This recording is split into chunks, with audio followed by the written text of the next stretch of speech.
So yeah, welcome to my bitch session, Danny. Hey, sometimes we gotta have a session. To be here. Yeah, it's a good thing my wife isn't here. Otherwise, she'd have to charge you. Yeah, it was funny. I was listening to your sister's podcast, and it was like I can't be too angry about this because these people, like not your sister, but like these people's lives are shit. Like the things that they're talking about, the things that they're going through. It's like this is rough. So like I'll be all right. This is annoying, but for now I'm okay. But like good on those folks because that was severely depressing, but it's really interesting. It's really good. Yeah. Don't tell her I said it was well done. No, won't tell her at all. I'll tell her that you think that she's got work to do and that she doesn't look like Emma Stone.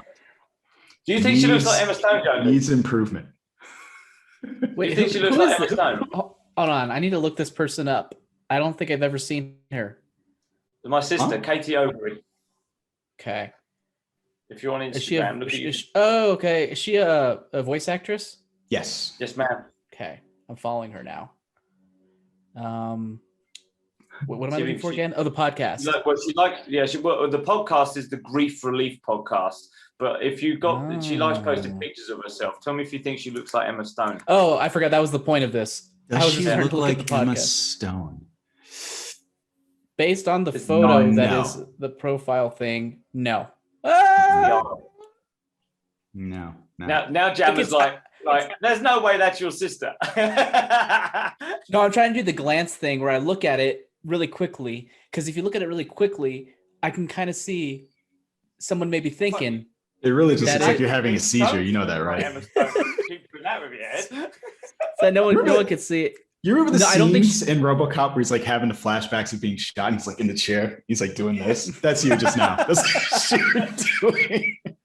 I was trying to glance at the image quickly, without bias and just sort of see like, is it like anything about the bone structure that gives any sort of essence? No, you're just getting murdered. Stone. You're just getting murdered, Murphy. That's all it's happening. No, I don't think so. I don't think she looks like Emma Stone. No, fair enough.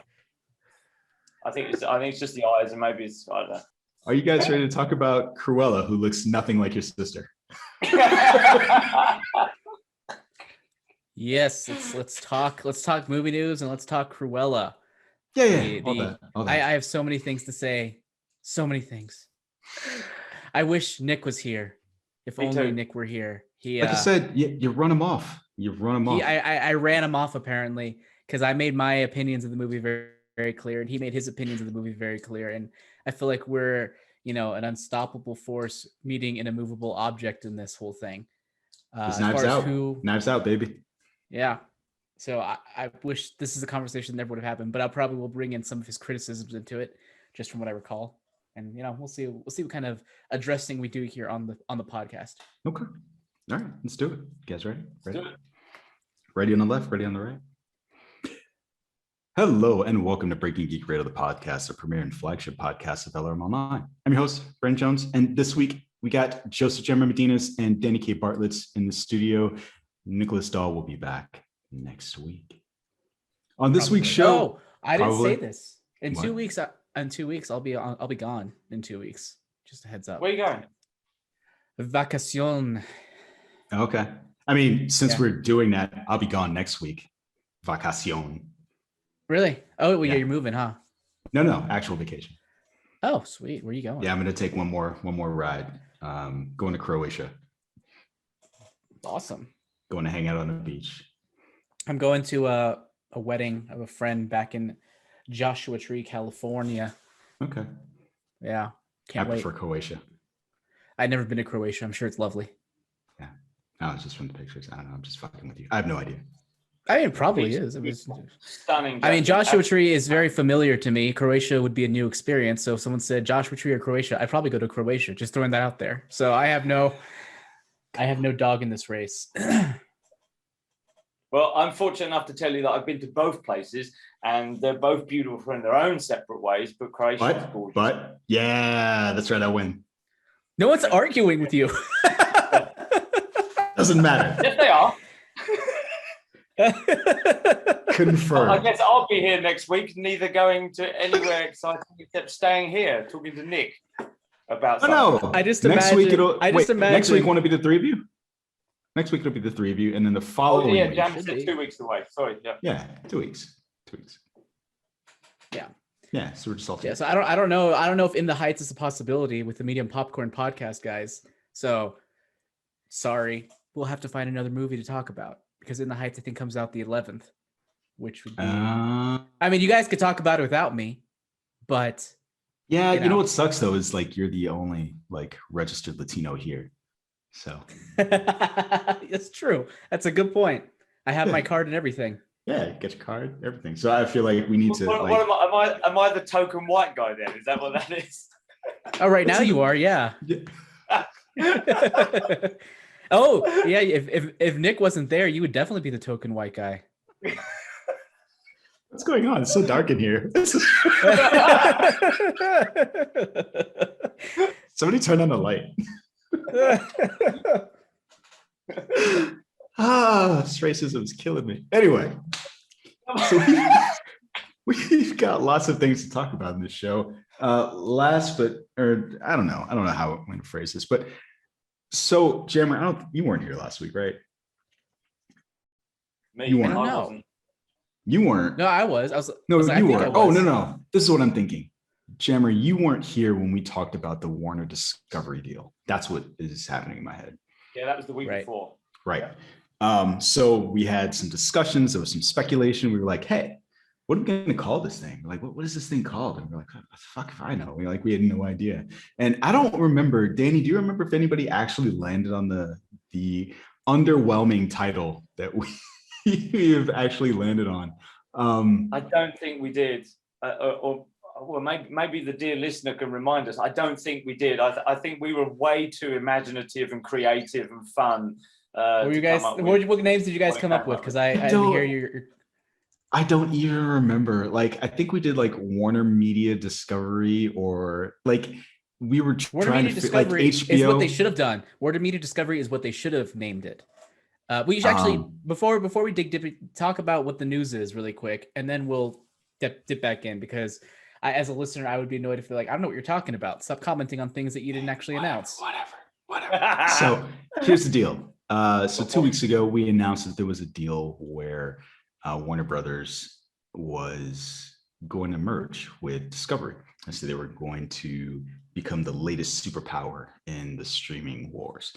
And there was a debate that we were having about, what was going to be the name of this new show or this new streaming service. And, some of the ideas that we came up with were like HBO Discovery. And we had discussions about what was the stronger brand, which one should go first. We waited with bated breath. And yesterday we found out that Warner Discovery is going to be the name, and it was announced. Warner Brothers Discovery. I'm sorry, Warner Brothers Discovery.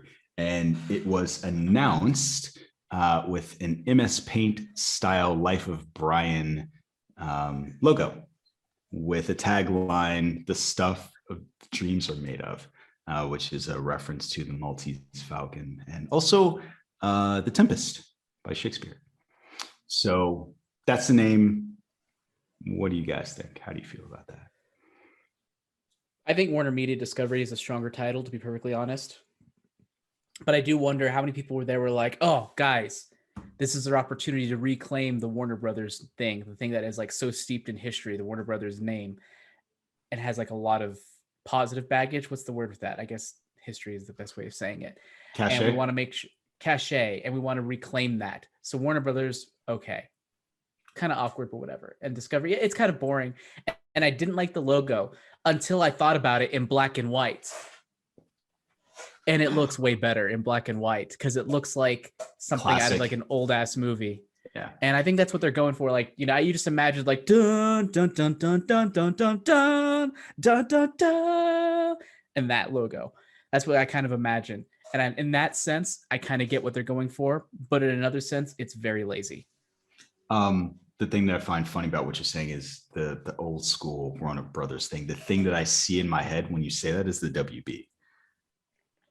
So For me, yeah, I think I'm more thinking about other not necessarily not necessarily logos, but more like movie title fonts, old school movie title fonts, typefaces, more of that line, and not necessarily logos. Okay. Danny, what do you think? Well, the dear listener can't see the body language right now. It's a very boring logo, and I really don't care. I can't ever tell. Yeah. Like, I know it's late in Dubai, so I don't know if it's just because you're sleepy or if Yeah, it's. No, that was my genuine body language feeling about this logo, and indeed the subject. If I'm honest, I don't care. I've got no investment in one way or the other. I think what Jammer's done with the black and white logo that you can't see, listener, but I think it looks better. But tomorrow I'll forget that we ever even mentioned this. So. This is the thing. I always feel bad about the streaming deals because it's like, what does Danny get? Like that should really be the thing that matters. Like, what the fuck do I get out of this? And it's like, what do I get out of it? Yeah, it doesn't at the moment. And that was what we discussed, Jammer, when you weren't here too. Is that my link to the streaming networks and stuff is so different to what you guys get in the US. So this kind of it means nothing. I'm not going to get any of this stuff in any shape or form. So it really doesn't affect me. I really don't care. I think it's interesting how those companies merged and what happened there. That was a great piece of news. But this logo thing, don't care. Warner Brothers Plus, Discovery Light, I don't know. Doesn't matter. But I do like the black and white. Is this the final logo, or is this an iteration? Is there? I don't know. I mean, nothing's final, right? It's true. It all just change. How much was this deal worth? How many billions of dollars? Maybe they just didn't have any money to pay the art department. I was going to say the same thing. There's nothing left. Yeah, they blew their whole fucking wad. They were like, did we fire everybody from the art department? It's just like spider webs and shit in there. Like, they just hired the executive assistant or secretary to just, can you just throw something together really quick? Yeah, get on MS Paint. Or say, hey, can you just do it? Can you just do a rough draft? And then someone took it and said, this is the final draft, right? And then they throw it out there in the announcement. Jeez, billions right now, of dollars. Someone's being paid thousands of dollars to make it black and white, Jammer. You're going to be gutted. I'm ahead of the curve. If you're good at something, never do it for free. Pay me, and I will turn your logo black and white, Warner Bros. It will retain the spirit of your history. I'll be fair too. $1,500 flat rate. Ooh, that's some good dealing. I like it. Mm-hmm. I'd take that deal. Yeah, I would too. Except I'm poor. Make it 2,000 and toy with sepia as well as just straight out black and white. Yeah, you're right. Sepia. I'll give you options: black and white and sepia. Now. Next up from next up from this debacle, other things are happening in the world besides this shitbag of whateverness. So apparently, Jared 6, Tarantino's coming for your writing cred. So Quentin Tarantino has announced. So just a heads up, you did cut out for a second there. What did you say? Quentin Tarantino is coming after your lunch. Apparently that's what he's doing. He's releasing a book. So he is expanding on Once Upon a Time in Hollywood, and he's writing a novel. Yeah. This book is set to release at the end of this month, 29 June. And so one of the highlights of this announcement was that they're going to dive into Brad Pitt character, his backstory, Cliff. So you're going to get an expansion of that. I don't remember. So Danny, you weren't on the show. Neither were you, Jammer. It was just me and Tanya talking about this movie. I have no idea how you guys feel about this. Actually, I think I was on it. I think I was on that episode too. Yeah, I think I was. Yeah. I think it was me, you, and Tanya. We talked about it together. I don't think that's true. I think it was. I think you could fuck right off. I think it was. Okay. I'll let you believe that. Here's what I think actually happened. I think the conversation was just so fun that you were like responding in your car while you were driving to the podcast. Like, yeah, I could see that. You're looking it up now, aren't you? He's looking it up now. Yeah. While he's doing that, while he's Googling the thing that's going to prove him wrong. Danny, are you excited about this novel? I know that I'm right. I am actually. I really enjoyed the film. I think it's one of my favorite ones of Tarantino's, and I'm not sure, but you guys will probably be able to tell me this is true or not. Is this the first time that like this sequence where the director and writer has written a book post film? No, when's it post film. Hold on a second. Okay, I'm taking a step back because I was thinking of the You're Princess like that guy Bride. on Jeopardy that just like hits the button before the question's even asked. Yeah, I don't know seconds. if it happened before, but certainly not something on such a bigger film as this. I mean, this is Oscar-winning film from an Oscar-winning director with some real star power, and then he's written the book, right? It's not just a writer of the story; it's actually the writer director has written a novel and delving deeper. And I actually really liked Brad Pitt's character, so the fact that it gives a little bit more about his backstory and stuff, I'm actually surprising myself when I read the article. I'm actually quite into this. I'll be looking forward to this, and it comes out in a couple of weeks too, right? Paperbacks in a couple of weeks, hardback in a couple of months later, or something like that, or probably vice versa. Yeah. So as I understand it, the article that I saw was same time. But yeah, I'm actually excited about it. I'm actually looking forward to it. And does it have an audiobook? Not yes, and this is Jennifer Jason Leigh doing the voice of the voiceover, reading the book. So she did Hateful Eight. So there's a hardcover of this coming in the fall. The paperback. No, I think you're right. You're right. It's Jennifer Jason Leigh. She is doing the narration for this book. Oh, really? She's doing the narration for the audiobook, yeah. Oh, never mind. Yeah. Totally messed that up. I mean, you're probably right what you were saying. It's just, Quentin Tarantino likes to repeat who he works with. So yeah. Makes sense. So I'm on board, Jonesy. I'm in. I'll add it to my Amazon list along with the Gin Tamer trilogy that's in the basket right now. Thank you, and thank you for your donation or your patronage, Danny. Oh, you're welcome, Jam. I'm sorry I couldn't actually afford to do much more than that, but I am enjoying the updates and stuff. So no problem. Good luck, everybody. Patreon.com/AJ Cerna. Just throwing that out there. ABC always be closing. It's ABC. It's on topic. So I'm really excited about this because earlier this year, probably around March, much to the chagrin of Kirsten, I was basically watching Once Upon a Time in Hollywood on repeat. I just had it on my phone at my desk, just had it going because it's like a hangout chill movie you can kind of watch in the background, and I just had it going on loop, and I was just like, I want to read the script, and I looked it up. I was like, there's no script. What the fuck? Usually they have the script and release it. And then I looked and I was like, oh, the reason why they're not is because he wants to do a novel and it's coming out later this year. So I was super excited about that. And I thought it was just going to be kind of a retelling, but it looks like it's going to be, dive deeper in other ways. So that's exciting. It's expanding the Once Upon a Time in Hollywood verse and creating that look of disgust on your face. Mission accomplished. That's what I was hoping for. And save that for the end. I'm really excited to read it, to see what Tarantino's prose is like. I've read his scripts. In all honesty, they're not very well written. Like they are, but like as far as like the prose, I mean, it's a script, but at the same time, he injects like novel-like things into it that are kind of like clearly just him. They're clearly just for him.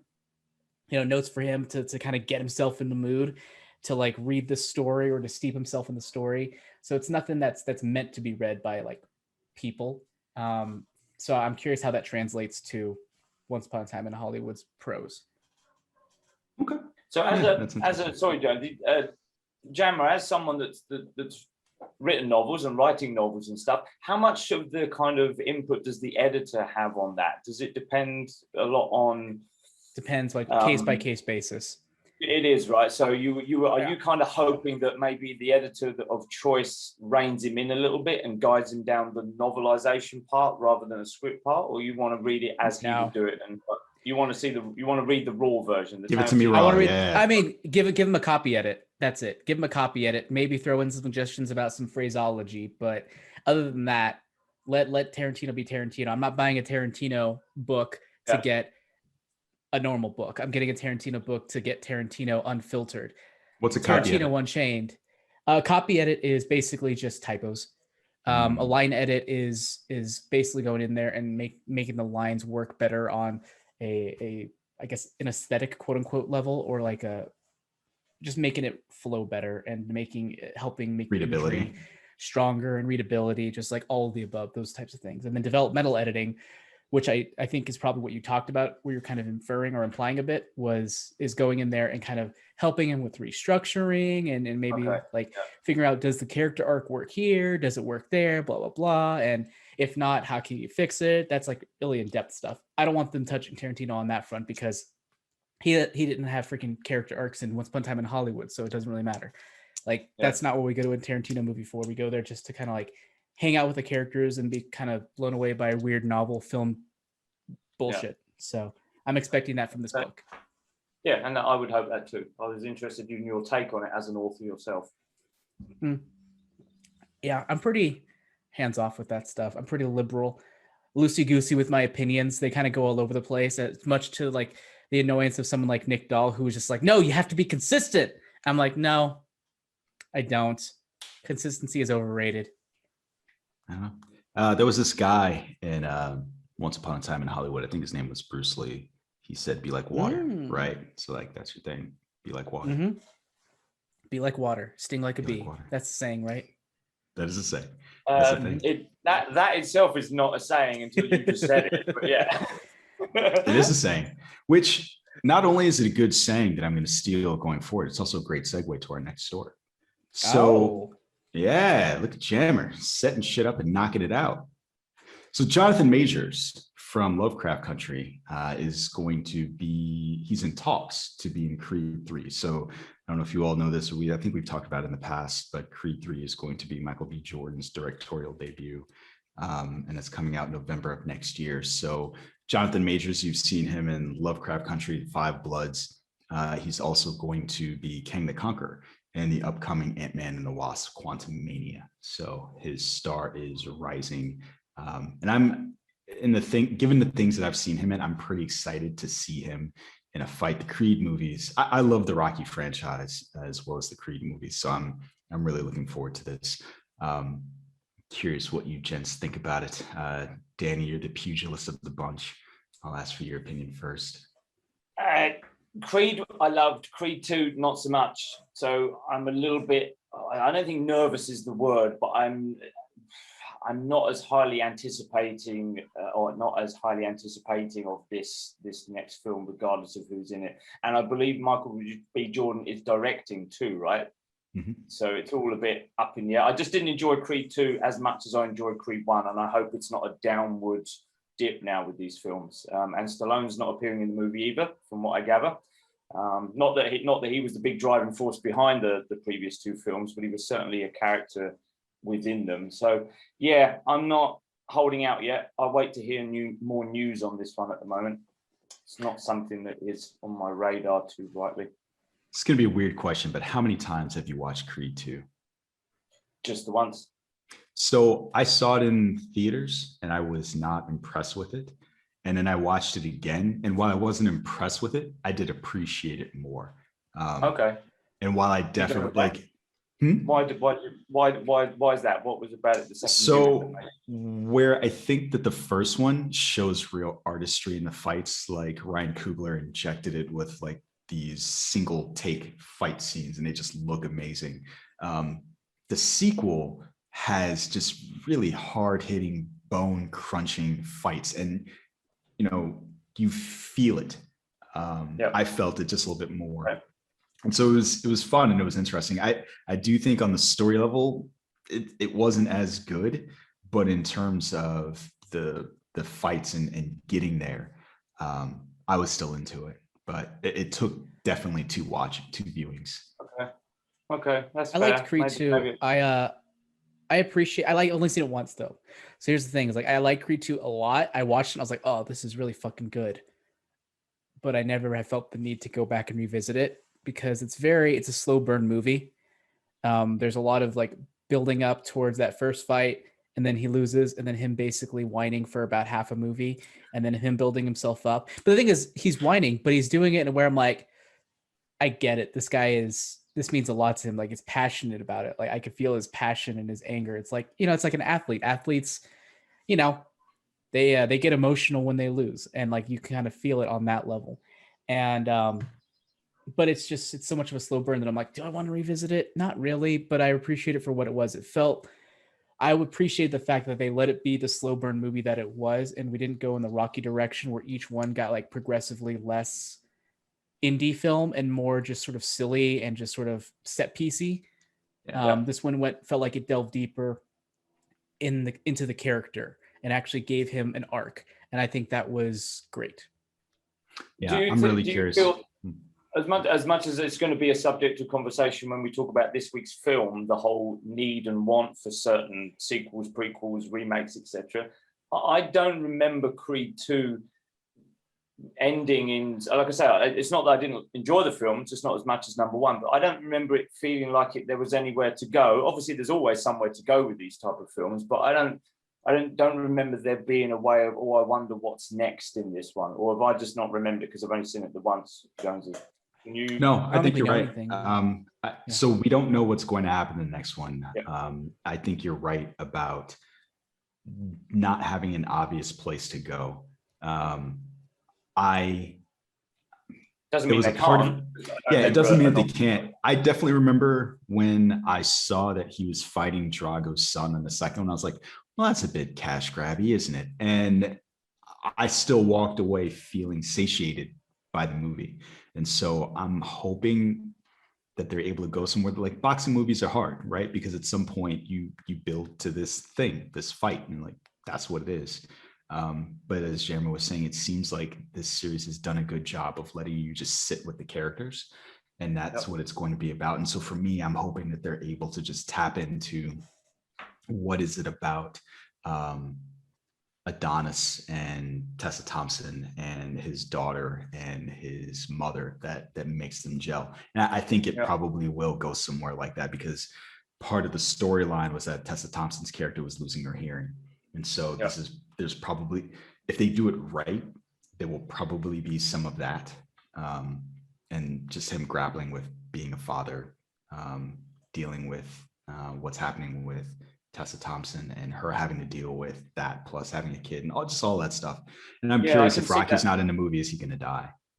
Yeah, or it's already happened off screen, so to speak.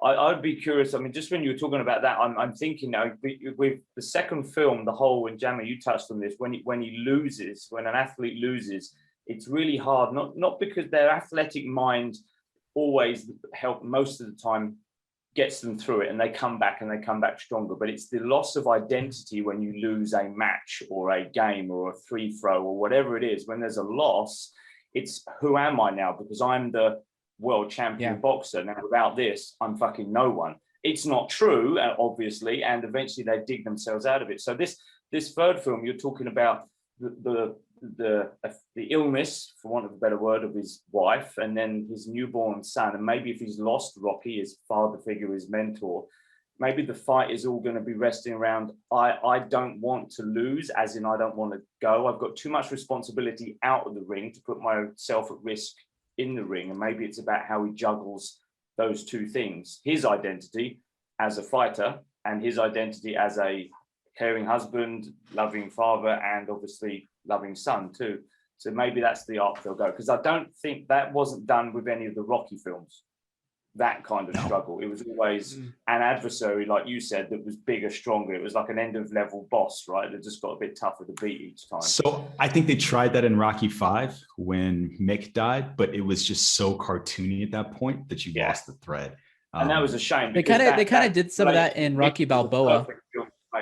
Yeah, Rocky Balboa is much better than Rocky V, but unfortunately with Mickey dying already, they couldn't do it as well. But that was a great opportunity for that film, right? But they dropped the ball a little bit. I'm glad he picked up the ball for Rocky Balboa, because I thought that was a nice, terrible fumble, but a nice pickup. So it was good in that sense. They did well to do another one from that. Yeah. But yeah, sorry, Dan, I interrupted you, buddy. Sorry.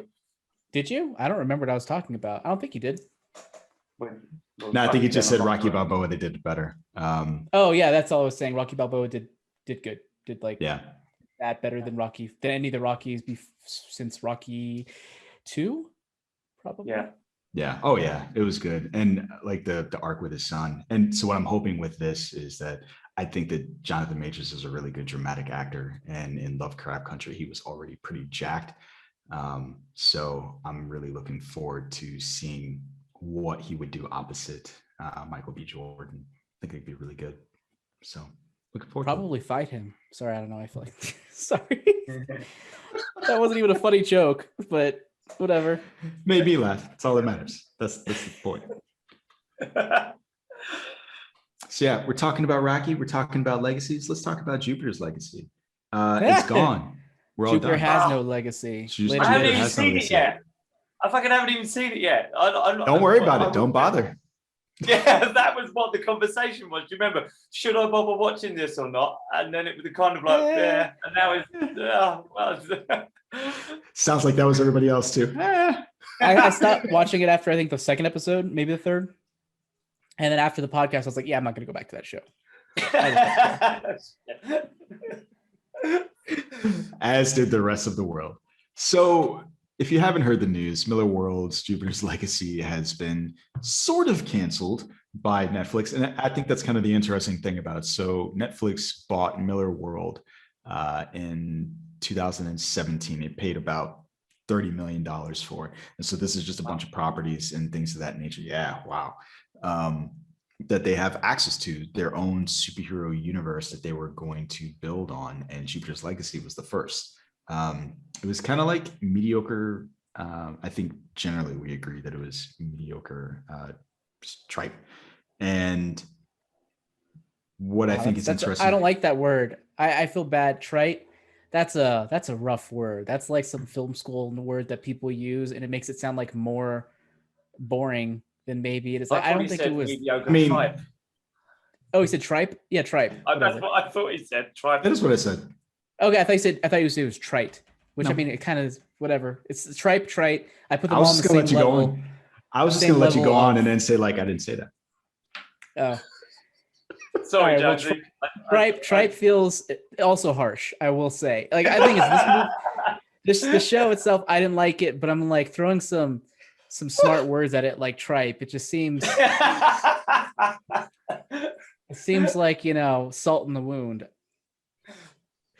Well, it's the thing. So about this story, despite the fact that they have canceled it, they're still going to make Super Crooks, which is a show that is basically like Ocean's 11 meets X-Men, and it takes place in the same universe. So a bunch of supervillains are going to get together to do the ultimate heist, and that's what we're going to get next from Miller World and Netflix. No timeline. Does it?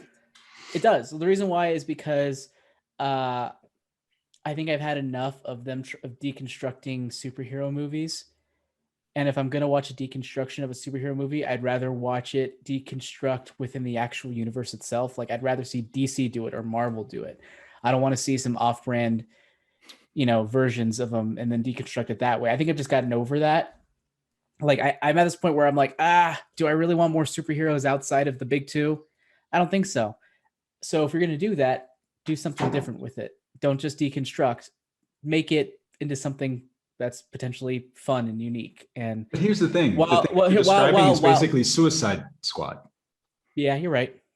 Fair enough. You talked me out of it. Fuck this show.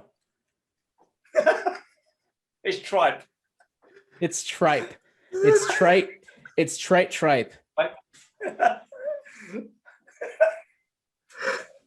Danny, how do you feel about the Super Crooks news?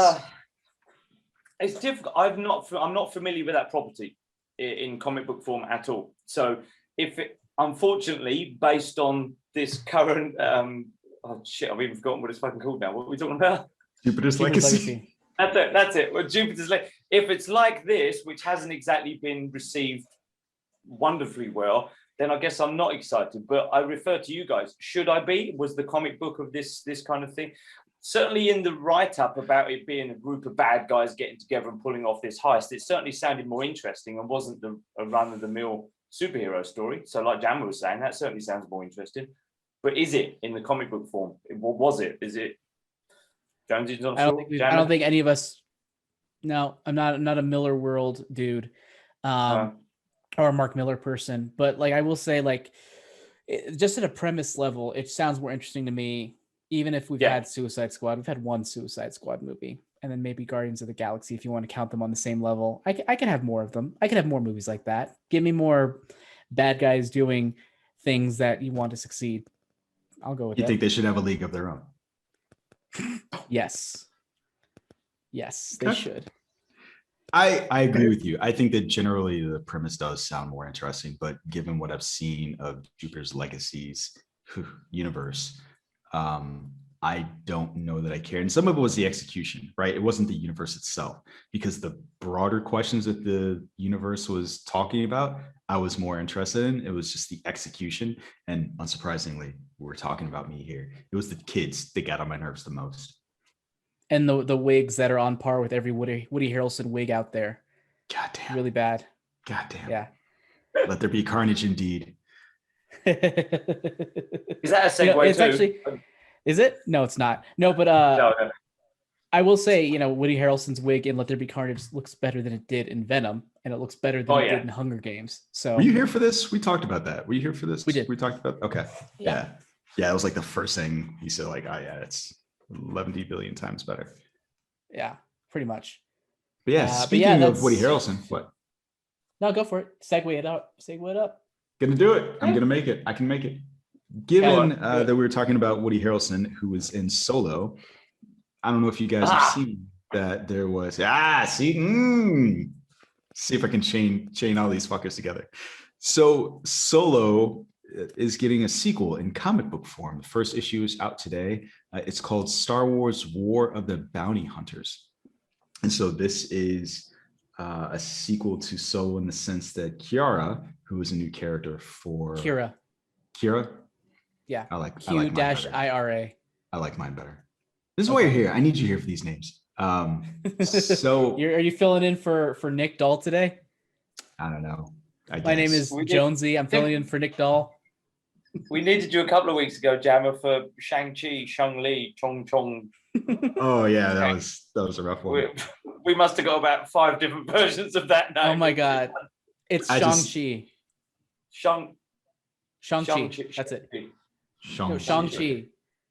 How was that? Sorry, how did that happen? How did that happen? I said Shang-Chi. You're like Shang-Chi, Shang-Chi. No, not Shang. Shang. That's it. Shang-Chi. There you go. Okay. Man. Shang-Chi. So yeah. I've fucking written it down, so I'm trying to remember Shang-Chi. Phonetic. Yeah. So yeah, you call me? Kira's back.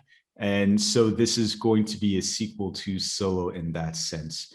I thought Solo was a rather mediocre movie, and I'm not particularly excited for this news, but what do you think?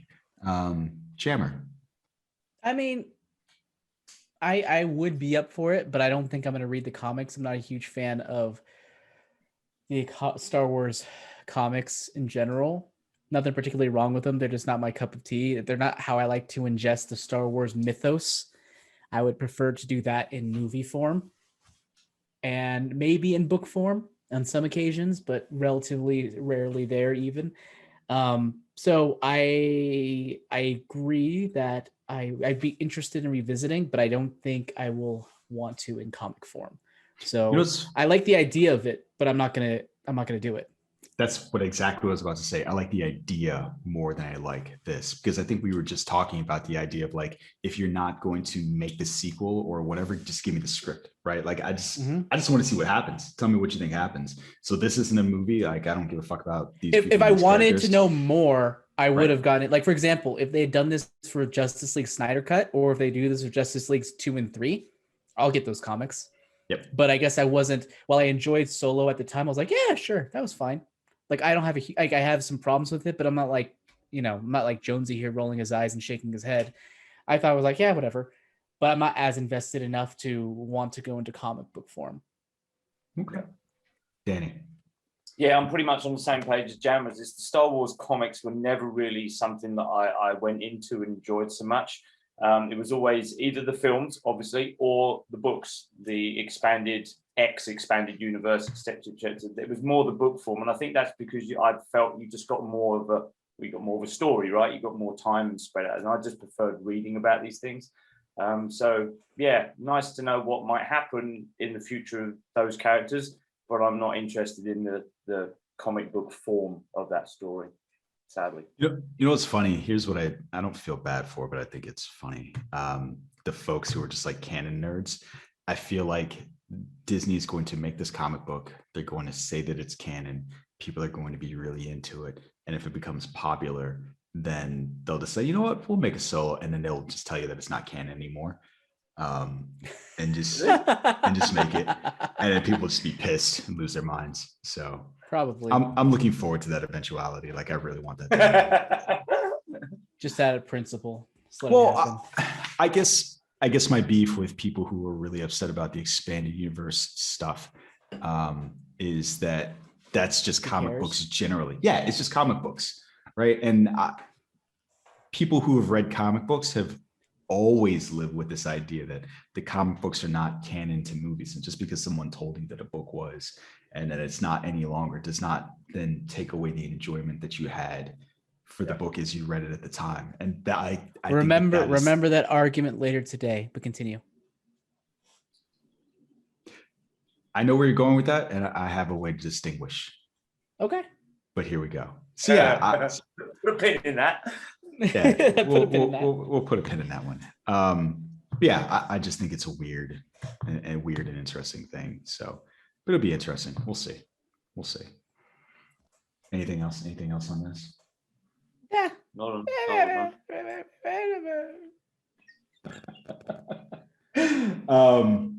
So I'm pretty sure, you guys can correct me if I'm wrong, Taika Waititi at some point is You're down wrong. to, he's not? No, I'm kidding. I have no idea what you're talking about. Continue. He's supposed to. I'll happily correct you if you are wrong. Yeah, don't worry. I will correct you. I just wanted to prove that I would in case. What is with you Jeopardy buzzer dudes? Just like Taika Waititi, who is also going to be directing a Star Wars movie at some point in the Yes, near he is. future, That is correct. has wrapped filming on Thor 4. So That is also correct. So yeah, he has said that this is the craziest thing he has done. So Love and Thunder, it's a wrap. Sometimes two people come together to inspire the world and change the cinematic landscape forever.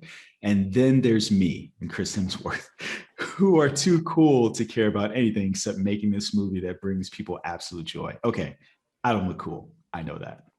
This film is the craziest thing I've ever done, and I'm honored to bust my ass to have nervous breakdowns so you all can see it in May of 2022.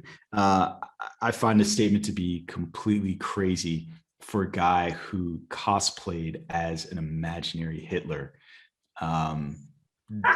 during World War II. Just to think that like this is the it's more crazy than that. Yeah. I'm in. In all fairness, a lot of people have dressed up as Hitler. It's not exactly novel. No, but he was a child's imaginary friend, Hitler. Have you seen Jojo Rabbit? Oh yeah, I've seen it. It's a great movie. Yeah, like he was an imaginary Hitler and was like I'm aware. coaxing this kid along and doing. Like, I just said yes. I'm just saying that like I'm saying it out loud, not necessarily for you, but really just to digest and understand what he's saying about like, no. This is the craziest thing I've done. Like, okay, dude. Yeah, and this is also the man who got caught on the balcony kissing Tessa Thompson and another singer at the same time, much to the ire of Disney. But to be fair, I looked at that photo. They kissed each other, and he was just kind of back with his head turned. So, I love that you think that makes it different, but sure. He's just like, I'm not in this. Okay. I thought it was another stage one when I saw it. I thought it was just another one of him teasing the media and stuff, and just having some fun. But I mean, it might be. I quickly swiped and couldn't give a shit for much longer than that. I didn't care what 2 consenting adults are up to, or in this case, 3 consenting adults are up to. I think the only reason why I lingered was not the imagery; it was what Disney's reported reaction to it was, which was I didn't even read. Well, here's where the only thing I maybe see is that I could see there maybe being sort of a power dynamic between a director and an actor. Okay. That's it. That's I get the that. main thing. Other than that, whatever. It's the optics. So I don't know how. I mean, it's not just the optics. It's not at all the optics. It's more of just like, are there any implications in terms of like, oh, they did this because work reasons or whatever, you know? Is there like he's in a position where he could potentially do things for an actress, and it's just a little fishy.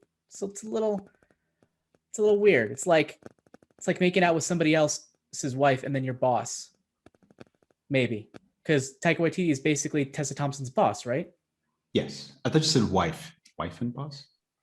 I mean, I don't know. Okay. Someone else or some other girl, your boss, and then and your boss. Sure. So I guess the reason why I think you're right. I think you're right to be concerned about the power dynamics. I guess the reason why I talked about it was the optics is because, to Danny's point, had this been something that was done behind closed doors, I don't think it would be that much of a deal. Like, directors date actors and actresses all the time. It's true. One of the most, not famous, but one that immediately jumped to my mind was Rosario Dawson, I think. Oh God, was it Who'd she Danny date? Boyle? Is it Danny Boyle? Really? I can't think of the name of the movie. There was a movie that she did with James McAvoy where there was a painting involved and all this other stuff. But anyway, she dated the director of that movie, and it's just like, to Danny's point, consenting adults, who cares? But for me, the concern about the optics of the power dynamic in the world that we live in right now could be problematic. Yeah, that makes sense.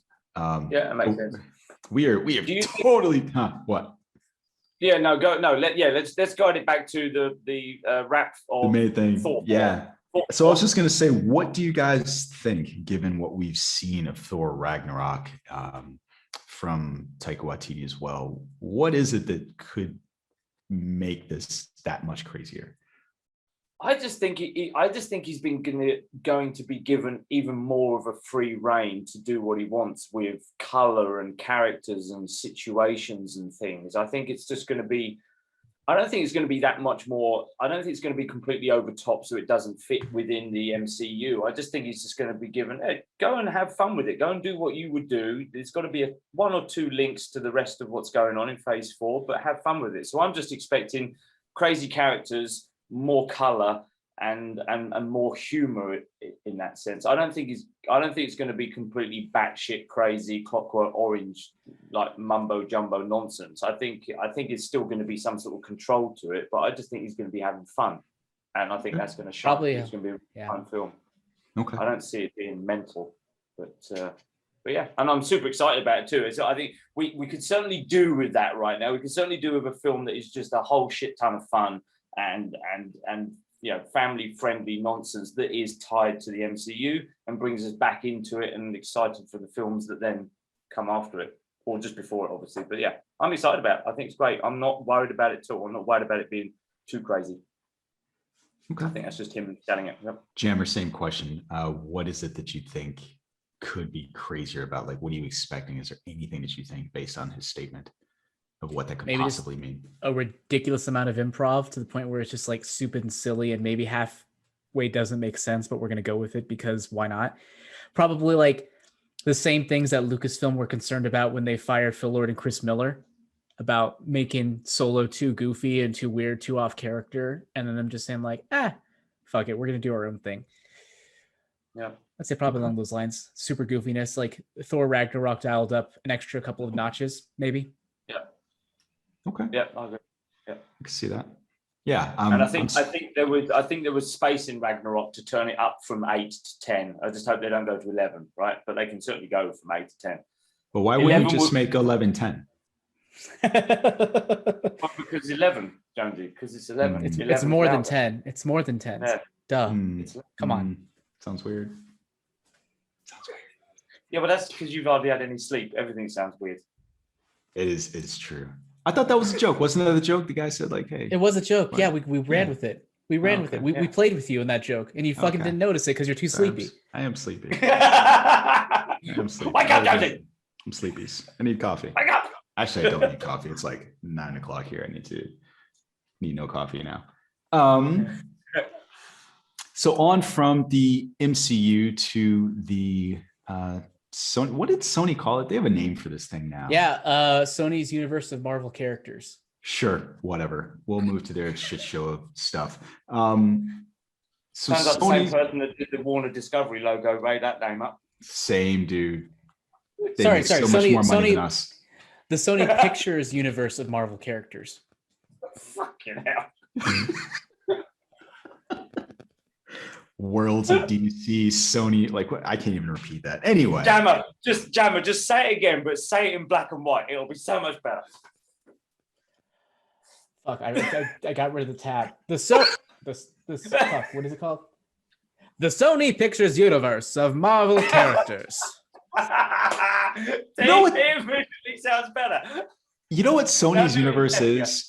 You know when you would go to like the store and you would tell your mom like, "Hey, I want the Fruit Loops," and she'd be like, "No, this shit in the bag. That's just as good. Like the one at the bottom by your feet. You're gonna get Fruity Hoops instead. Yeah, you're gonna give some the ones Fruity that are in the Hoops. bag. That's Sony's like off-brand Marvel bullshit. Like that's what this is.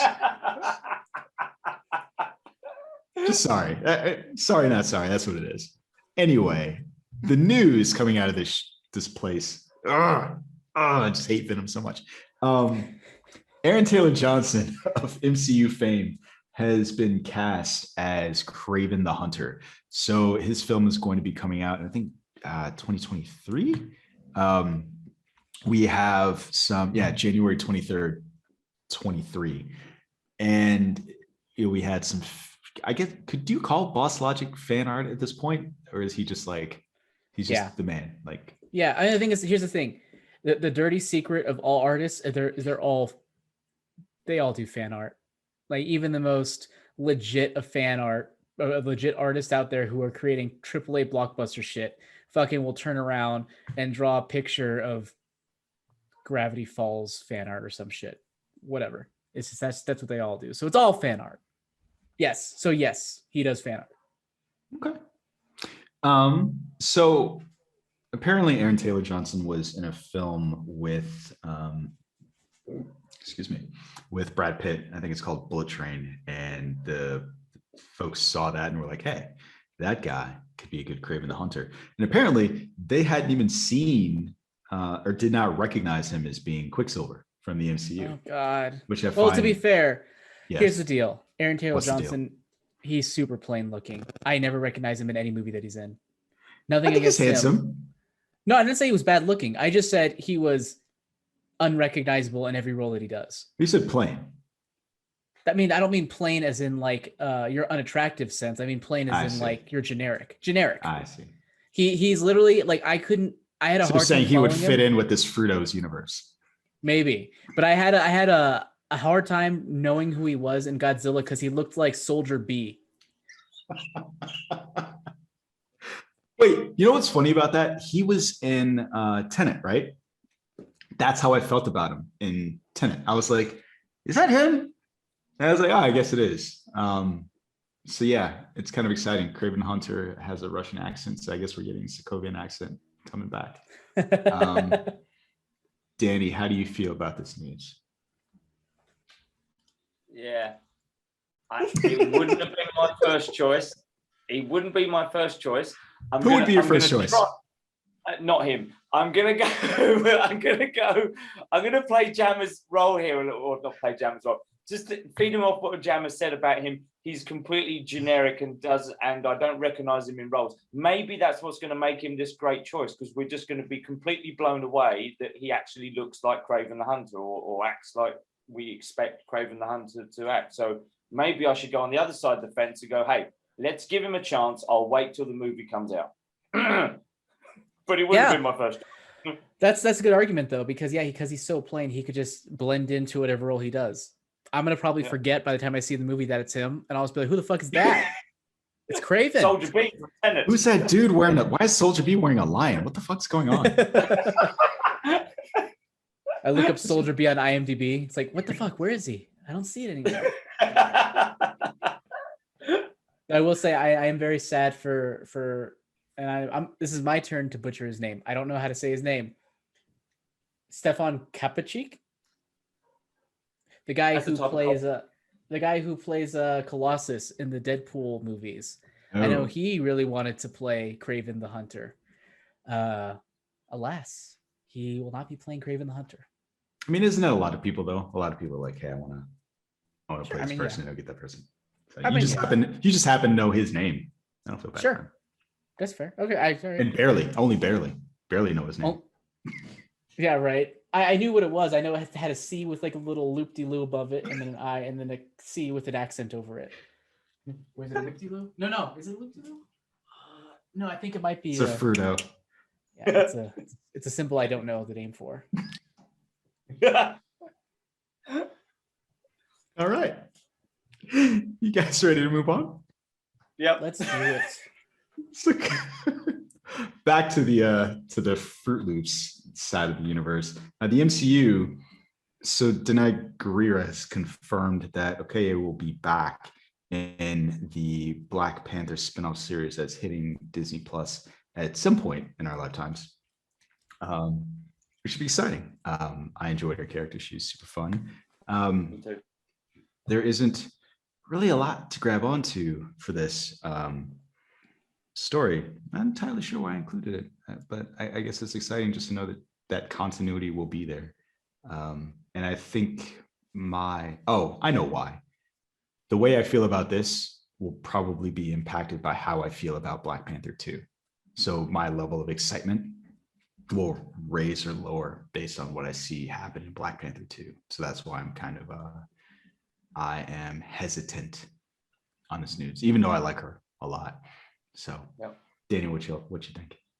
No, I'm sorry to add no more to that, to what you've got to say. I totally agree with you. I think she's great in what she's been in. I'm happy she's coming back, but until we have some sort of other context to it, I'm glad she's back. I like her. Agreed. I like her character. I have nothing more to add as well. Yeah, she's good. I hope movie's good or show's good. Wait, is it Black Panther 2 or are we talking about the series? Sorry. Series. Series. Okay, yeah. Series. Yeah, that's good. I'm glad. But I have nothing more to add, really. We'll see how things go. It's hard for me to get excited about this stuff until I see like a trailer. Yeah, me too.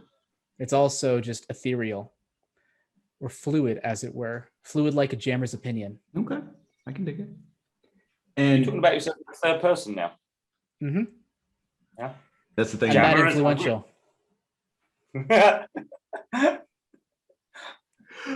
And so given that we're going to be talking about Cruella today, it's appropriate that we've got some Joker news because it's basically the same movie according to Nick. So Joker 2 has found a writer, and apparently Todd Phillips is coming back to write the film to 2019's breakout hit Joker starring Joaquin Phoenix. It seems as though there were some discussions before about there potentially being a sequel to this. And it's the statements that I've seen were basically all the same things that you see people say, where it's like, I'm only going to come back if they have a really good idea or blah, blah, blah, all that good stuff. So they said those things. As someone who wasn't really a fan of Joker, I feel like I'm probably not the best person to speak on this. So Jammer, as the person with J in his name, what do you think about this? Yeah, sure. Sure. That's it. Like literally, because I thought the movie ended at a good place. We didn't need another one, but I'm the person who's like, I'm never gonna be like, oh, we don't need that, because there's always room for good stuff. There's always room for good story in any concept, and so I will wait until you at least see a trailer or have an idea of what it's about before I really give any strong opinions one way or another.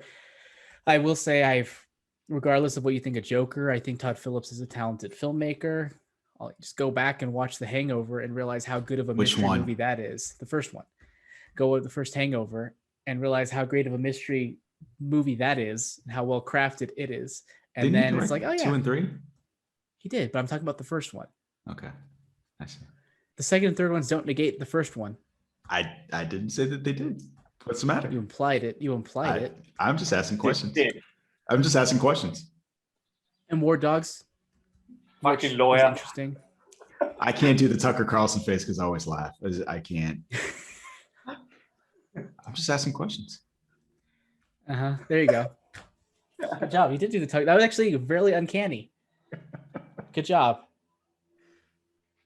Yeah. Okay. Looking forward to it. You're excited. You're excited. Todd Phillips. I did not say that at all. I didn't say that at all. Brilliant filmmaker. Next Scorsese. Twisting your words. A lawyer again. He's the next Scorchy in the making. Danny, Yes. what do you think about this? I'm totally gonna call him Scorchy if I ever meet him. Oh yeah. Okay. I'm pleased that Todd Phillips is back. If someone's going to write it, I'm happy that it's him.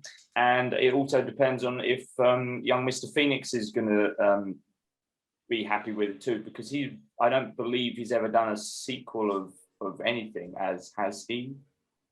Don't think he has. So I would get the feeling that if he hasn't and he agrees to do this, then I would have more confidence that it will be a film of equal part of the first one. Whether or not you think that's a good thing or a bad thing, a lot of people thought it was a good thing. $1 billion is a lot of people thinking it's a good thing. So yeah, with those two people involved, and if they're happy, then I've got no reason to be unhappy. I'll watch it. But I will say, logic.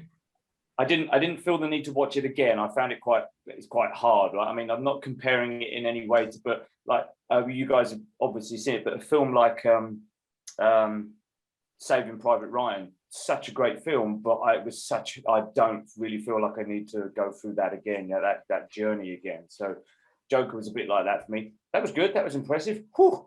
I feel like I need a shower and to go and watch some sort of Tom and Jerry cartoon or something. Which luckily Warner Brothers did provide you recently, so that's good. Yeah. Yeah. I needed another shower after I watched that. But yeah, so no, that's it. Yeah, those two involved, I'll have to give it a shot for sure. Okay, sounds good. That sounds good. We're done with news. You guys ready to talk about Cruella? Steal it. You need like the Stone Cold Steve Austin, like break glass. Anyway, Cruella. So Cruella is Disney's latest film that kind of does the Wicked, right? So Maleficent was the first film that they released to do it, and they've done it again. Maleficent made a crap ton of money, so somebody at Disney said, hey, let's just do that again. Right now on the rating scheme, Cruella has a 7.4 out of 10 on IMDb, a 74% on Rotten Tomatoes. So it's really interesting, very consistent across the board. This is the film about young Estella, who is a clever grifter who's determined to make a name for herself in the fashion world. She soon meets a pair of thieves who appreciate her appetite for mischief, and together they build a life for themselves on the streets of London. Sorry, Jonesy, when Jammer did that and he changed his backdrop, it looks like it's his fucking hair that's white and black.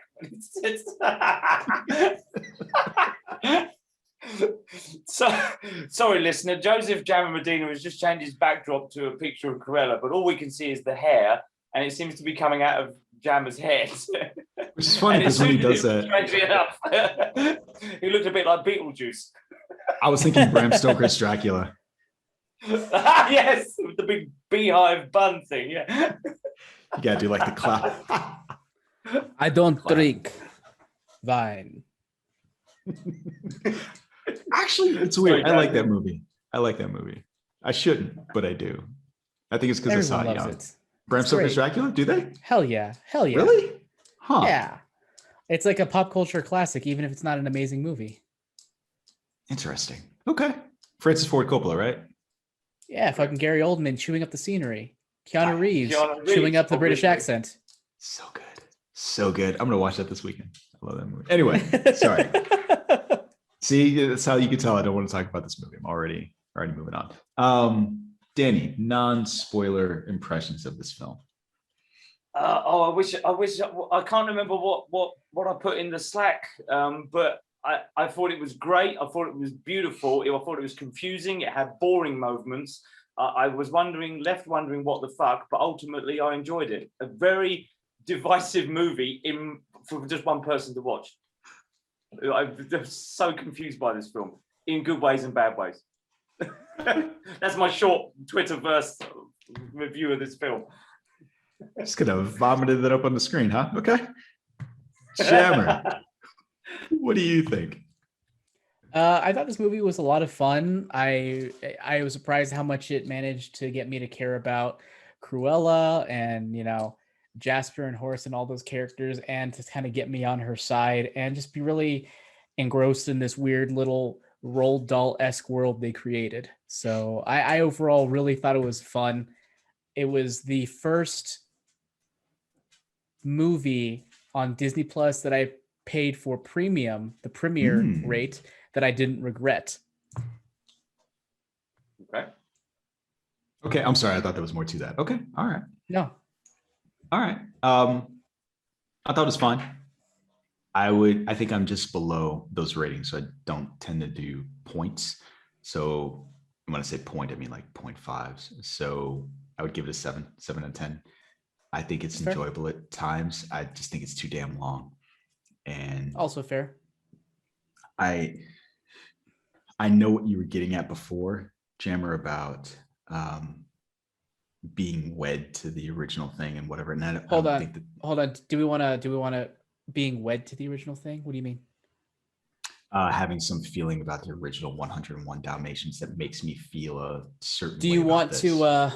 Do you want to maybe clue in the audience of what that is? Since I don't think we talked about what that thing is. What thing? The thing that you're referring to, because I don't think I mentioned it in my little blurb right now. Did I? No, you said it at the top. You were talking before. You said remember that argument for later. Oh, okay. So the argument for later, the one you talked about how, not being wed to the original source material and understanding that there are different alternate ways of interpreting characters. Okay. I said that already. That wasn't clear. This podcast is going to be real long. You just keep repeating what I'm saying. All right, go ahead.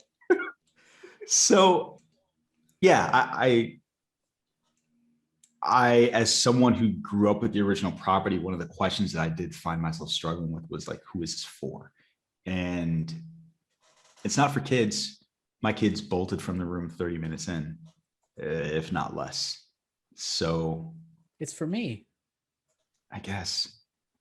And so I guess we'll jump off of my my thoughts and feelings about this movie and figure out who Jammer is. Who are you? Who are you? Who am I? I mean, who am I? I don't know, but I mean, like, I'm always unlike most people. So the thing is, I think the thing that I wasn't sure what to expect going into this movie. I saw that 2 hour and 17-minute runtime. I was just like, whoa, I'm scared. This is going to be really boring. It's the same feeling I go into every Christopher Nolan movie, really terrified that I'm going to be really bored. But I was happy to say that even though the movie was too long, that I was pretty entertained throughout. And I came out pretty positive about it, as you heard from my review. But I could not escape this thought online that everyone had already decided that they hated the movie already. From day one, we don't need this movie. After watching the thing, spoiler alert, her mom gets kicked off the balcony by Dalmatians, saying like, oh, that's fucking stupid and lazy writing. If you stop there, sure, but that's not how it ends. She doesn't hold a vendetta against Dalmatians because of that moment. Clearly, that's not what this movie is. So I just feel like too many people went into this movie already making up their minds about things. And I think that affects who is this movie for, is the cynical nature of the internet. I would say who is this movie for under normal circumstances, ages 12 and up. Anyone who is interested in sort of a fun, sort of semi-rebellious movie. What? Oh, sorry. I'm playing with batteries. Jonesy here was asking, what is this clipping? It was this clicking sound. I'm expecting like a serial killer to like pop up behind one of you guys, like just somebody fucking with. Never mind. Go ahead. There is one behind Jammer. But anyways, what was I saying? 12 and up. 12 and up. I'd say ages 12 and up. Anyone who's looking for sort of a somewhat rebellious take on a character, someone who maybe enjoyed the original things, like, hey, this is interesting. Maybe this is something different. And what I really enjoy about this movie is it felt like whoever took it on was just like, I'm going to do something different and creative with this. Someone just who enjoys, I don't know, fun stories. Sorry, I'm doing it again, aren't I? Yeah, put the goddamn batteries down. doing fun stories. I just think I'm not sure it's specifically towards a target demographic outside of as wide a swath as anyone can take. I just think if you get rid of like those kids under age 10, you're probably in a good range there. It's just a matter of how open the audience is to whatever experience it is. So Yeah. did that help, or was I super just vague about it? Because I actually do recognize how it's like almost family friendly, but not quite enough family, and not quite as entertaining as it should be for younger kids. But it's still, I think, appropriate for most ages. Oh yeah, I don't think that there's anything that adults like watching this with their kids would find offensive. Not that I recall. No, but I just think I mean, she did go on that one younger kids bender. like yours going to just be bored. Yeah. Yeah, that's the real danger. That's the real danger of boredom. That's the real danger.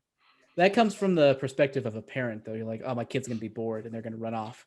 No. I mean, so if my kids are bored and they run off, that means they're somewhere else doing something terrible. That's the real danger. That's like me and my dog. I feel the same way. Why is it so quiet? Fuck. Yeah, why is he quiet? Where the fuck is he? Oh, damn. Yeah, There's what's vomit all over the carpet. He's chewed on stuff. Yeah. So yeah. Danny. So I mean, would you agree? Is there who is this for? Like, did you ever come to any conclusion about that? And I almost feel like that's a good thing, because I think too often we put these movies in a basket or in a box and say they have to appeal to this, otherwise why bother making them? And I almost am happy that we have something that isn't quite as confined. Like, it's a family friendly movie that doesn't necessarily appeal to younger ages, but like, is there anything wrong with having a movie that appeals to those type of people? No, I don't think there is. I think one of the reasons that I struggled with it was because of where the character was lifted from. And so it felt like it was supposed to be for a certain kind of person, if that makes sense. Someone who grew up with this or had some familiarity with the property. And as someone who does, I think that was my frustration with the movie generally.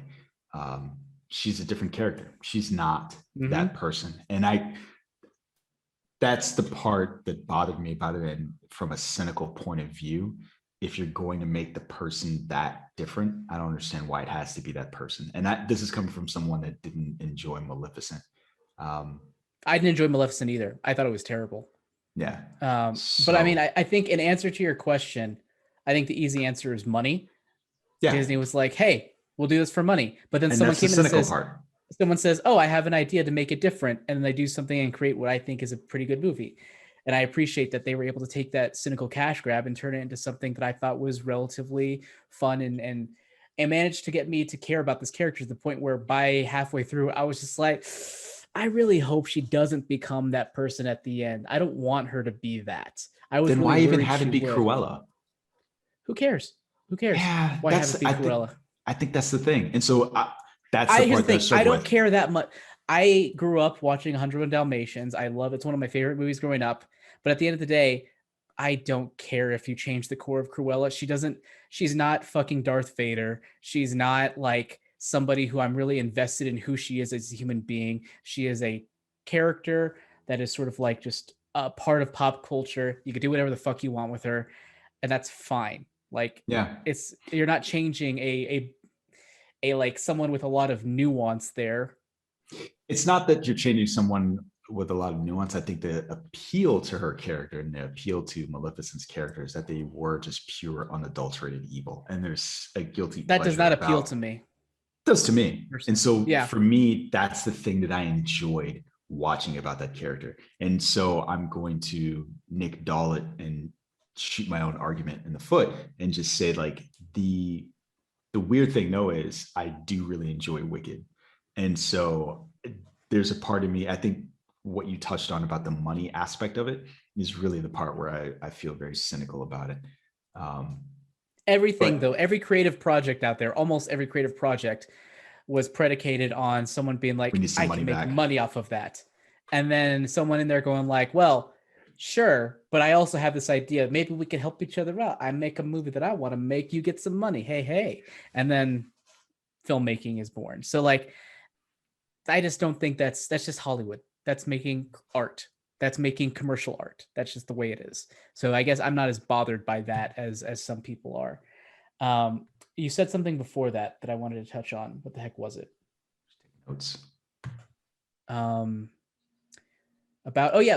about Wicked and Maleficent. What I appreciated about this one is Maleficent and Wicked. What they tried to say was, oh, you just didn't get the whole perspective of this character. If you take a step back and see it from their perspective, you realize this, and this, it's different. And then it changes everything. This one was just like, no, this is just a different character. And I appreciated that because it didn't feel like it had to shoehorn everything in order to match up. It was just like, this is just a different continuity. We're taking some core aspects of 101 Dalmatians mythology. We're flipping it around. We're doing something unique with it, and then kind of spitting it out there and seeing what works. And I like that because it doesn't, I don't know, I just like people being able to go off the rails and kind of do their own thing and put their actual mark on something without being beholden to a mythology. And it got me guessing the entire time. I do like that. I think for me, I know what's going to happen. I think next week I'm going to have an argument for why. And it's not that I feel lukewarm enough about this feeling that it's not particularly important, right? Because like I said, it's entertaining at times. This overarching feeling that I have, it'll fade and it'll go away. Because there are things I really did like about it. So I really did like Horace and Jasper. I liked her relationship with Emma Thompson. I really liked the music, and I really, really liked the fashion itself. And so there were lots of really good elements in and the filmmaking was just so like kinetic and vibrant and just full of motion that like it really propelled you through even a lot of the slow moments that the movie had. Yeah. Danny, you were awfully quiet over there. No, I'm enjoying the discussion because I enjoyed the majority of this film for all the reasons that you guys have both spoke about. I loved how it looked. I loved the acting in it and the connection between all the characters. I liked that even though it was long, there was like Mark Strong, I thought was a wasted person and a wasted character. He didn't add enough to it, so it wasn't such a big impact. Spoilers out there, when he came in at the end as someone that knew Cruella as a baby and rescued her, etc.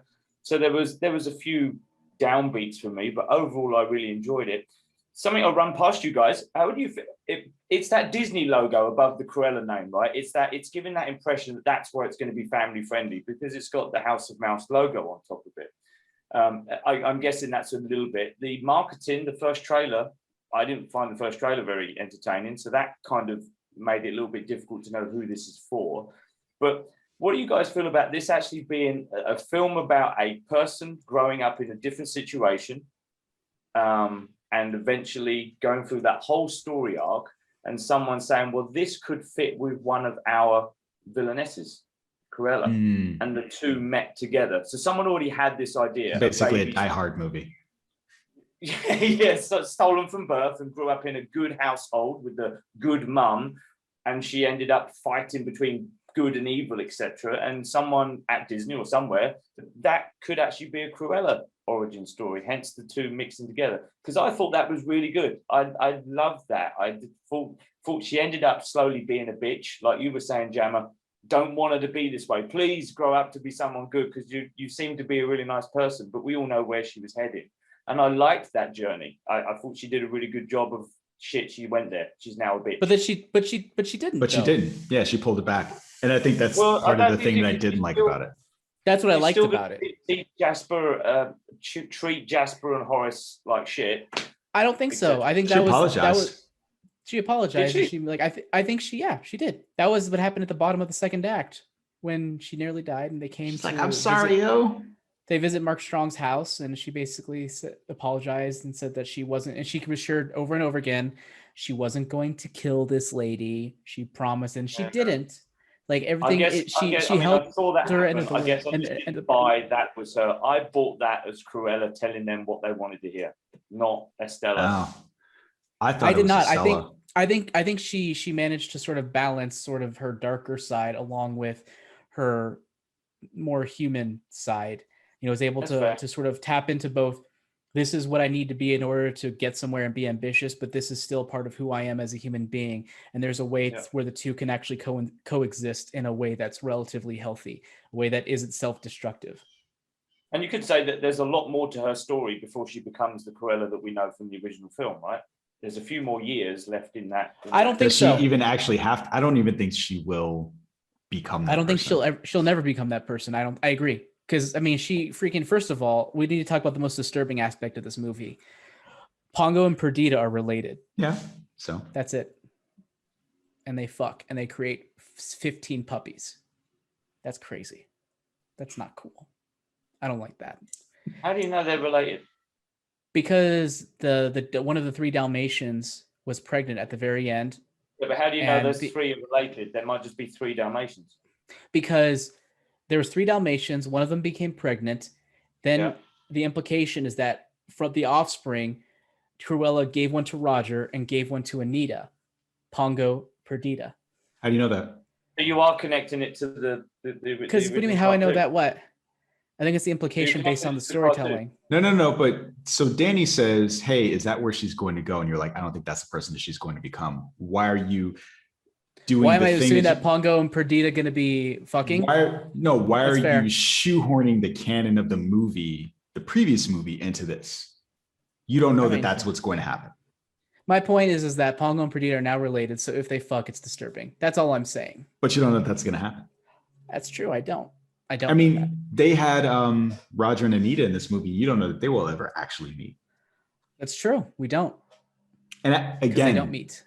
I think that that's the weirdness of this movie. I like the idea of literally just taking all of the chess pieces and then playing checkers with them. Yeah. I think that's kind of cool. That's cool. Yeah.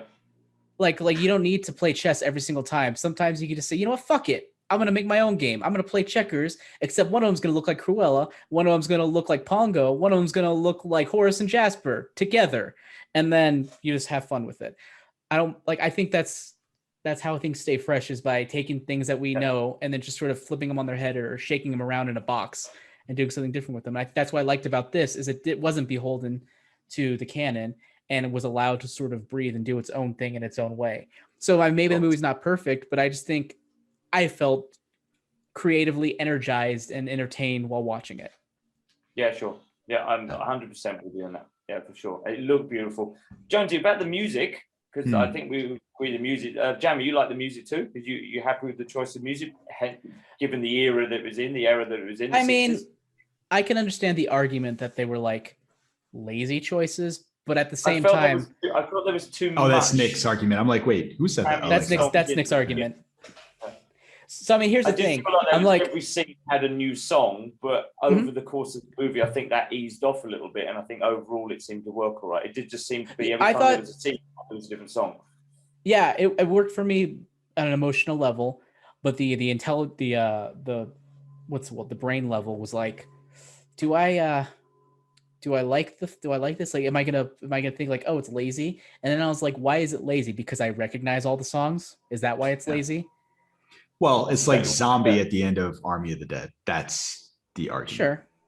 Okay, so they're on the nose, in keeping on the nose in terms of what the scene is trying to portray. Yeah. Okay, that's fair. And I totally agree with that argument then. But at the same time, I was still entertained by it. So I was laughing. The music it's like passion, that whole scene was great. I was really, and seeing London in that era as well. Obviously, there's a little bit of nostalgia there for me too. So I think that was great. Glad they were given that freedom to do that. Whoever was in charge of this, because I think that made that montage. Costumes made the film better, made it more believable, for want of a better word. I think it's great, beautiful. That fashion montage where she basically upstages Emma Thompson's character throughout was fucking awesome. That was great. That was good. So good. I like the concert towards the end of that montage where Horace, was it Horace or Jasper? I don't remember. Jasper's playing the guitar. Horace was on the DJ. I like that concert. Yeah, like I thought, so many good set pieces in this. A lot of great character motivation, beautiful set design, beautiful costumes, great filmmaking, great acting. I like this movie. Like it's hard for me to like see the other perspective. Like, oh, this is just Joker. I gave it a 7. Yeah, I think that's a positive review personally. But I mean, on my scale, your scale is fucked up. So I don't know if that means positive on your end, but whatever. I still think so. Going to the ultimate question, do I think people should watch this? I think it's a weird thing because Disney is trading on your familiarity with a character to get you in the door, and then it's not the same character. And it's not even, as we've talked about, the character growing into, we don't think, the person that she's going to become either. So it's a weird kind of mixed thing. So I would still say for people that enjoy music and good set pieces and high fashion, all of that stuff. And if you like Devil Wears Prada, check this movie out. If you came into this expecting to see Cruella Begins, no, not that. I mean, who's going in there and being like, oh, if I don't get Cruella Begins here, I'm fucking out. There's that one Cruella stan out there who's saying that. It's weird. That's weird to me. That's weird. I mean, come on. There was a 101 Dalmatians cartoon where she was basically Team Rocket. Like, whatever. Nothing's precious, people. Stop acting like it is. It hasn't been precious. Did the Vin Diesel come at me, bro? They've milked the 101 Dalmatians franchise decades ago. This is nothing new. And don't act like this is the only thing that's ever done it. Get over yourself. I do think that that's a good argument. The idea. So it's a good argument, but as someone who hasn't been exposed to all of those iterations of it, I wouldn't necessarily feel. Are you telling me you didn't watch 101 Dalmatians Patch's London Adventure? Is that what you're telling me? I hate you. But the fact that there have been so many iterations of this, I'm of your mind. It's like, do something different. Who cares? But it's hard to turn it off because I've been exposed to far fewer of those iterations of the character. It's hard to turn off that idea. But from the perspective of this franchise has been around forever and they've just been milking it, why not? Yeah. I mean, like I said, I like this movie quite a bit. I'll probably watch it a few more times at least. It's the first premiere movie I've watched on Disney Plus that I've been like, I didn't regret spending that. I definitely felt that way. I regret it with Mulan. I regretted it with Raya and the Last Dragon. And now I thought you liked Raya. I thought it was fine, but I didn't rewatch it. I don't care to go back and revisit it. This one I'll definitely revisit. Yeah, Mulan. Ugh. Yeah. So yeah, good job, Disney. I did not regret spending $30 on this one. And even if you're going to keep going back there and milking these properties dry, get filmmakers who are willing to take it and sort of twist it a little bit and make it unique, and I'll be happy. Who did direct this? My mind doesn't even. Craig Gillespie. I don't know. When else are you going to watch a movie? Are you going to get a chihuahua dressed up as a rat? Really that was awesome. That was great. I liked it. It's funny because the movie had so many different phases into it. I was like, oh, this is a heist movie. And then it did the heist, but then it went past that into other movie. I was like, this is like a lot of different types of ideas really thrown into one. It was awesome. Yeah. You didn't quite know what you were going to get, right? Every scene cut was, every change of pace was kind of fun. I mean, we did have a comedy fall into a giant cake, which you weren't going to expect. Yep. And that was there. So Pratt falls into a cake. Do we address any of Nick's criticisms that this is basically just a Joker clone? I think we kind of have done that, right? What about people that what did you think about this, Jonesy? About the Dalmatians killing her parents? Yeah, that's her mom. It was stupid. Her mom. It felt to me like a Roald Dahl movie at that moment, where it's just like because like James Henry Trotter's parents get eaten by a rhino that escaped from the zoo. That's what it felt like, and I was like, all right, that's weird. But I'll go with it because this is the world that we're in here.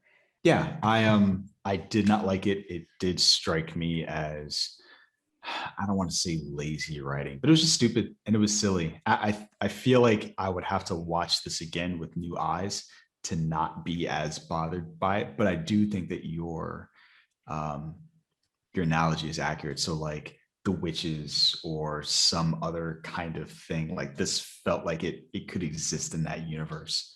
I think it will bother you less knowing how the film turns out at the end with the whistle, etc. Because when that scene first happened, I thought that's not done very well. Why are the Dalmatians running at her now? They're after the kid and they jumped over the kid.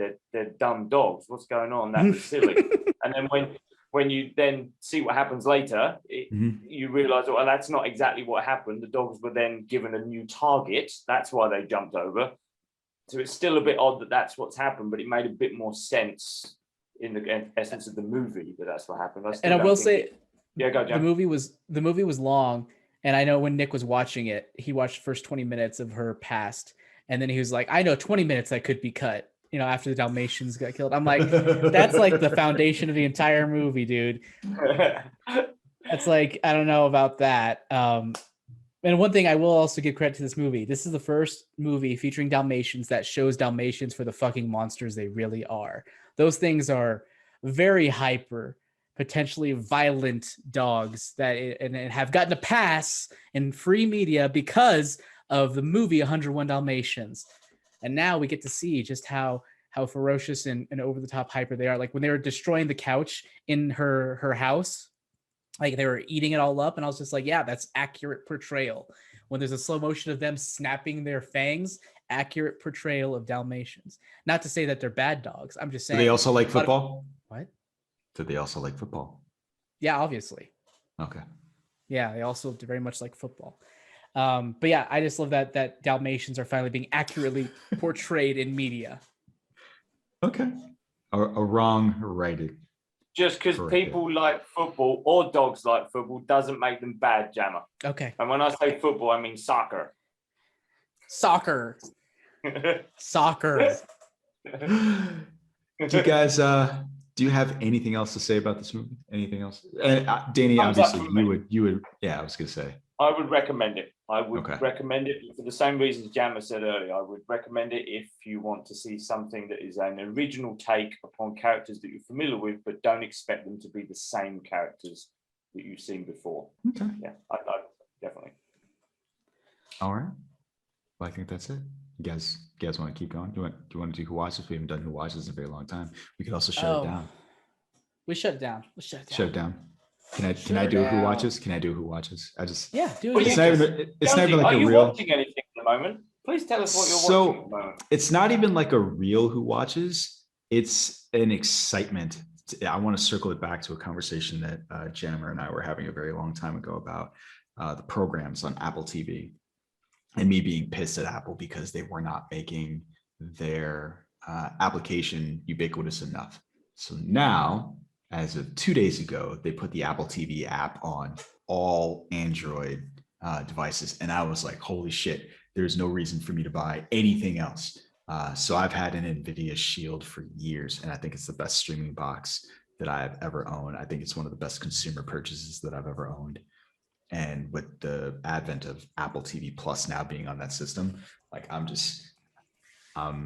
so happy. Because I've been getting into, so Mythic Quest season 2 started, and I just started For All Mankind, which I'm enjoying. I'm like 3 or 4 episodes in. Oh, so, that was the one that I was not a huge fan of. Really? I think I watched 1 or 2 episodes, and I was like, I could tell this is well made, but I'm very bored. So 1, I'm enjoying it, and 2, I like Ronald Moore, so I'm sticking with it because I think that he has really good sci-fi chops, and where I think the story is going could be fun. Like alternate history stuff is interesting. It can be fun. And I'm just glad that the alternate history stuff that we're watching isn't, the Nazis win or slavery never ended. So I'll take it. So yeah, cool. That's it. That's my Who Watches. As far as what I'm quote unquote watching. After watching the Friends anniversary or whatever the fuck, the reunion special, diving back into Friends, been blowing through the seasons on there at night. It's a good show. Sorry, Jonesy. It's a great show. It's a classic for a reason. And then also people keep telling me The Office is a classic. I'm like, it's a show. I mean, yeah, they're all shows. But as far as anything else on my end, there was a Dragon Quest 3 35th anniversary, I want to say, stream where they announced a bunch of stuff. And while there's nothing there's particularly interesting, like Dragon Quest 12 is coming, whatever. It'll happen in 3 years probably. It got me going back to Dragon Quest 11 on the Switch. I got about like 5 or 12 hours in before, and then I just kind of fell off. And now I just like hop back into it. I've been playing it for the past few days, and it's fun. I'm probably going to fall off of it again soon, and then maybe something else will get me back into it to finally finish it. But yeah, it's a good time. It's a good time if you just like something that's a bit goofy and mindless and old school JRPG. But if you don't like that, don't do it, because that's exactly what it is. Yeah, it is the JRPG. It is the JRPG of JRPGs. Yeah. Danny? Yeah, I've not been watching anything new. I've had a bit of a nostalgia burst over the last couple of days. So these 2 movies I've just rewatched. No judgment. We can wrap up the show after this. I rewatched Mile 22 with Mark Wahlberg, and I rewatched The Kingdom. Which one? Which version of The Kingdom? The Kingdom. Fucking hell, Jamie Foxx. Oh, you know what? In my head, I hear Kingdom. You were of thinking Heaven. of the Ridley Scott one, the more recent one, the Kingdom with Jamie Foxx and Jennifer Garner, and Mile 22 with Mark Wahlberg. For no other reason than I saw them on Netflix and thought, I can't remember if they were any good or not. Let me watch them again, and we'll save it for another show. One was pretty damn good, and one was okay. There's a reason why I haven't watched that again. In all fairness, which? I'm not going to tell you. Let's keep it suspenseful. Damn it. I don't want you to sleep at night, even more to worrying about that. In all fairness, the whole like, no other reason than, I want to see that. Like you mentioned earlier, Mark Strong was underutilized in Cruella. Yes. It encouraged me to go watch Kingsman. I decided to revisit The Golden Circle, which is the lesser of the 2 Kingsman movies, but I was just like, I'll watch it again.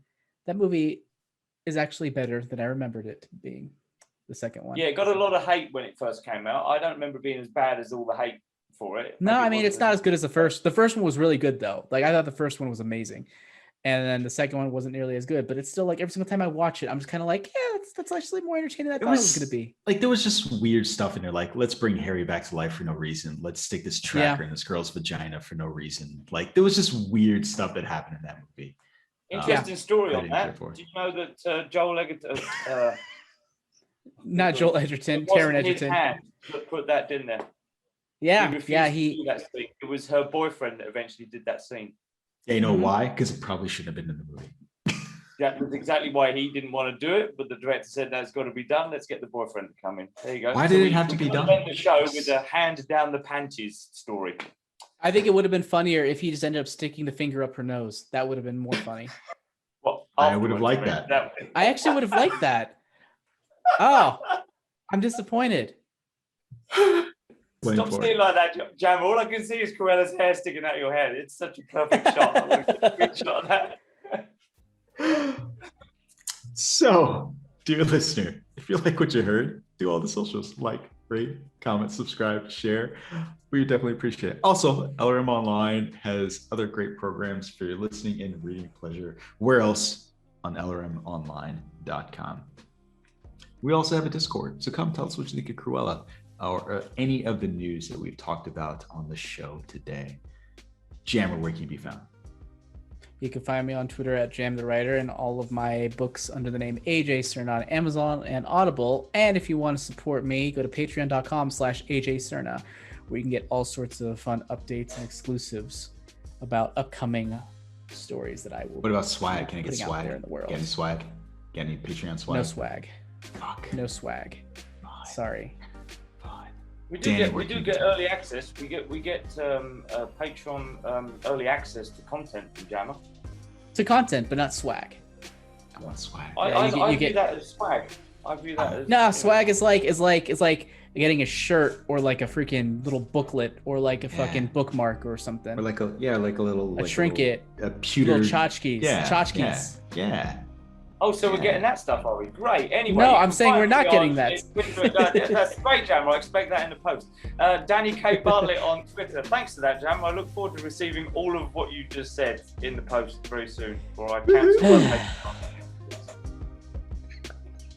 And you can find me at Sir Jonesy on Twitter and Instagram, and of course, right here on Breaking Geek Radio, the podcast. Folks, as always, thanks for listening, and we will catch you on the next one.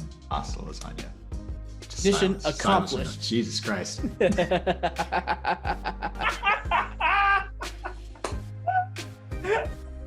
I'm not gonna take Nick's. I'm not gonna take Nick's thing. It's his thing. That was such a long pause. You could like. I know that was the. I left space for it. So then Nick can edit it in later. Yeah, exactly. I've actually done that before. So I was on vacation and something happened where like he dropped off the call and couldn't finish, and I like edited him back in. He was like, "Oh my god, I love that." So yeah. All right, gents. This has been great. Ganyanya.